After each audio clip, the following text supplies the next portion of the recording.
मी कोणीही नव्हते रे, भीक मागत होते, मला गाणं म्हणता येत होतं. मी जगले, तुम्ही जगा बेटा. मी माझ्या जगण्याचं प्रदर्शन नाही करत, पण मी जगू शकते, तुम्ही का नाही? 20 वर्षाची मुलगी नवऱ्याने दगड मारून हाकललेली, नात्या गोत्याने हाकलली, सख्या आईने हाकलली. मला सख्खी आई सावत्र नाही. माझ्यासाठी कळवणारा माझा बाप अगोदरच देवाघरी गेला होता. एकच होता माझा बाप माझ्यासाठी विचार करणारा. देवाने त्यांनी पहिलीच उचलून नेलं. 20 वर्षाची मुलगी, 10 दिवसाचं बाळ, गोठ्यात बाळाला जन्म दिला. कारण त्याच गाईचं शेणखत मिळावं म्हणून मी लढा दिला होता आणि मला न्याय मिळाला होता. त्यावेळेस वर्धेला रंगनाथन कलेक्टर होते, ठकेकर DFO होते. मला नावानिशी आठवतं. रंगनाथन कलेक्टरने मला न्याय दिला. मला शेणखत मिळालं, कारण मला मजुरी पण मिळायची नाही. आम्ही गोळा केलेलं शेणखत सगळं फॉरेस्ट डिपार्टमेंट घेऊन जायचं. अरे तुमच्या रोडवर मुरुम टाकतो तो मजुरी देता, आम्हाला शेण काढायची मजुरी द्या ना. कारण आमच्या गाई आमच्या नव्हत्या, बाहेर गावाच्या आणायच्या ना. महिन्याला 1 रुपया मिळायचा. नवऱ्याने दिवसभर गाई वळायच्या ना, आम्ही दिवसभर शेण काढायचं. नवऱ्याचं पीठ तर बायकोचं तेलमीठ नको का? हे मी रंगनाथन कलेक्टरला पटवून दिलं. त्यांना ते पटलं. मला जय मिळाला. बोलो सिंधुताई सपकाळ की जय म्हणून लोकांनी ट्रक भरले. पण बाबा चांगलं करताना वाईट पण होतं. अरे पिढ्यानपिढ्या चालत आलेली परंपरा मी मोडली. एकाचं वाईट झालं रे, कारण त्याला सरकारी शेती मिळालेली आणि ती शेती माझ्या बापाची होती. कारण जे माझं सासर तेच माझी जन्मभूमी. त्यांनी खूप माझ्या वडिलाला त्रास दिला म्हणून माझ्या वडिलांनी गाव सोडलं. वर्धेजवळ पिपरी मेघेला आले. पण माझा जन्म तिथला सुद्धा, जिथे मी सासरी नांदायला गेले. त्याला वाटलं परंपरेचा लिलाव ही एक बाई सोडते, 20 वर्षाची पोरगी, उद्याला माझं शेत पण घेऊ शकते, कारण माझ्या बापाचं रेकॉर्ड होतं तिथे. मग काय करणार? बाईला खतम करायचे किती सोपी इलाज आहे रे. कितीही चांगली बाई असू द्या, जर एखाद्या फडतूसनं म्हटली ना किती बच्चला नाही, संपली रे बाई, खून झाला तिचा, खत्तम, मेली, जिवंत मेली. त्याने एकच केलं. मी 9 महिन्याचे गरोदर होते.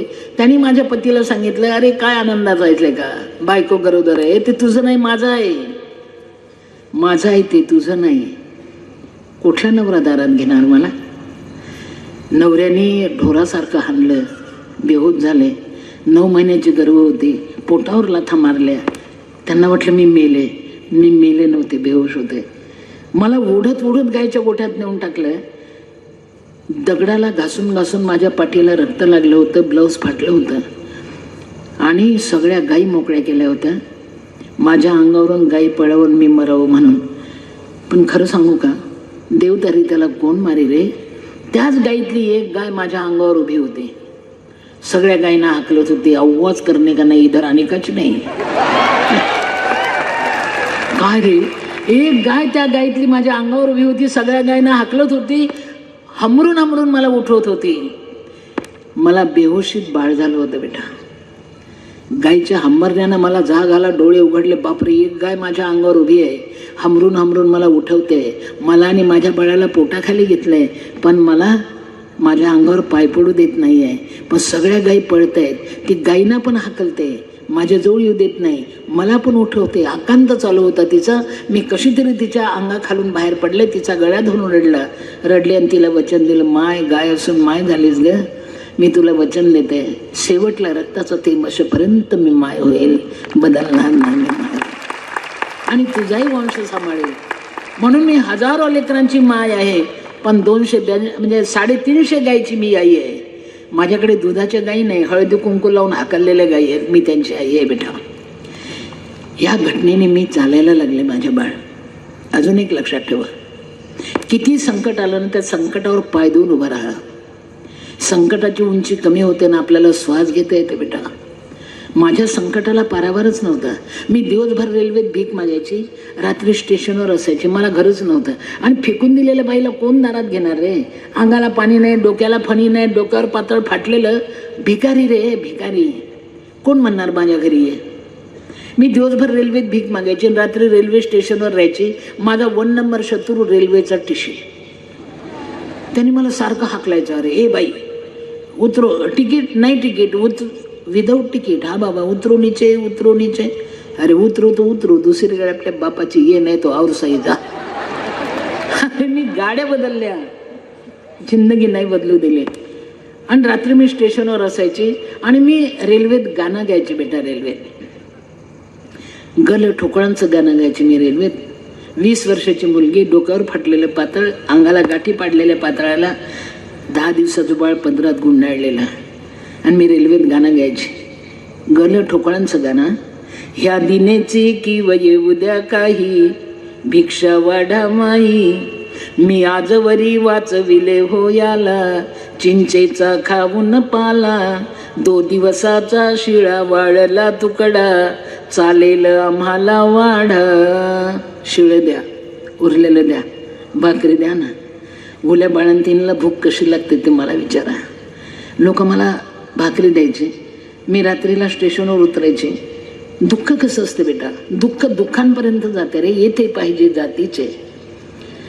आणि मी रात्री बघायची, अरे मला जास्त भाकरी मिळाली, माझी कीवाली लोकांना दया आली, ह्या भिकाऱ्यांना नाही मिळाली. मग मी एक करायची, वाटून खायची. सगळ्या भिकाऱ्यांना सांगायची मजूर भाकरी आहे बरं का, आपण जेवू बरं का. कारण मी त्यांना भाकरी खायला दिलं तर त्यांच्या मनात माझ्याविषयी वाईट विचार येणार नाही ना. वाचवायचं तर किती वाचवायचं स्वतःला.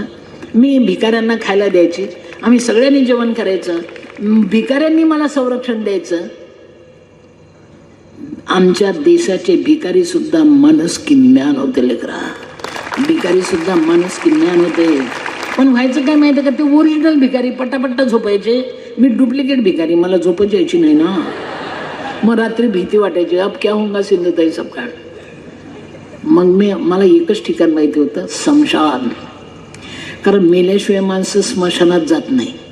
रात्री कोणी मेलं तर म्हणतात झाकून ठेवा, उद्या सकाळी नेऊ.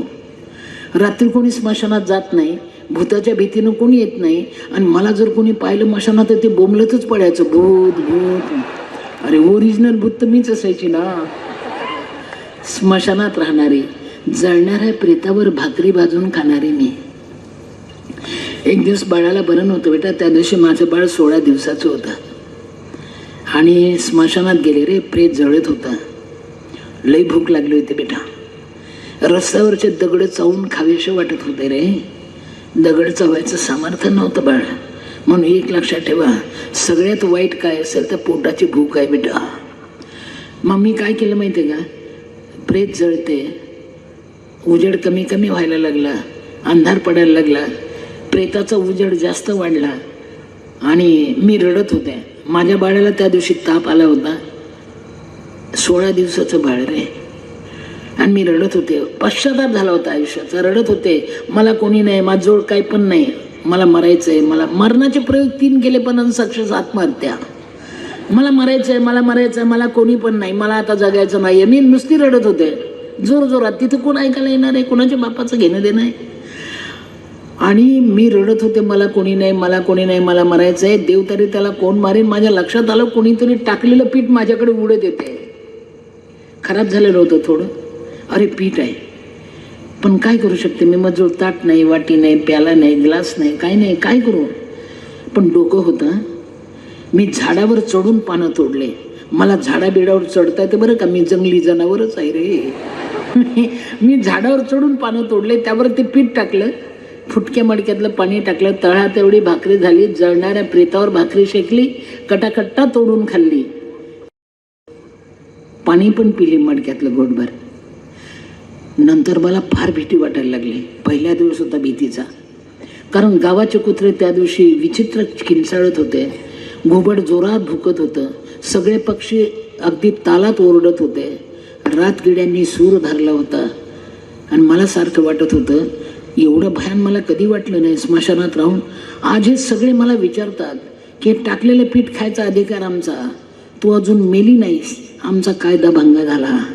ते सगळे मला जाब विचारतायत असं वाटलं. आणि मी जोरजोरात रडायला लागले, मला कोणी नाही, माझजवळ काय पण नाही, मला आता मरायचं आहे, मला आता मरायचं आहे, मला नाही जगायचं आहे.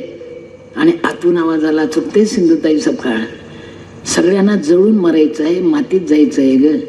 तुझं कलेवर घे खांद्यावरनं चल पुढे, कारण कफन को जेब नहीं होती, कफन को जेब नहीं होती, और मौत कभी रिश्वत नहीं लेती.